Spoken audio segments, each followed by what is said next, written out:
State officials continue their tour through some of the areas and businesses hardest hit by Monday's flooding. 22 News reporter Alana Flood is live in studio with a look at the support the state is working to provide.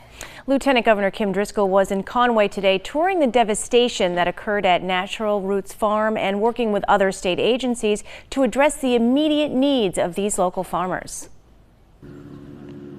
State officials are touring farms in western Massachusetts, gauging the damage and the needs that these local businesses have after being ravaged by storms. According to Lieutenant Governor Kim Driscoll, who was touring Natural Roots in Conway, declaring a state of emergency for some areas remains a possibility.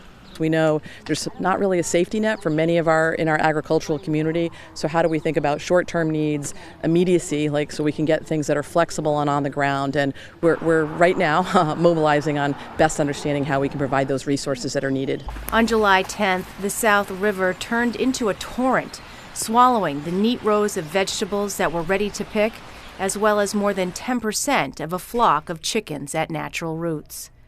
Farmer David Fisher is hoping the state is able to provide financial support to help keep his business going now that all the hard work and money they have put into creating a successful business is now gone. All that investment is washed down the river. So without any financial support, this would be the end of our farm business. We've been here for 26 years. Normally, these shelves would be filled with fresh vegetables for sale, but not after Monday's storm. Natural Roots is estimating a loss of $85,000 from produce and farm stand sales alone. But people need help now. We can't wait. We can't wait for the federal government to act. We have to be ready, and we have to be ready to act now. The state's plan to help these farmers remains a work in progress, and we will continue to follow this story as more pieces come into place. Working for you, Alana Flood, 22 News.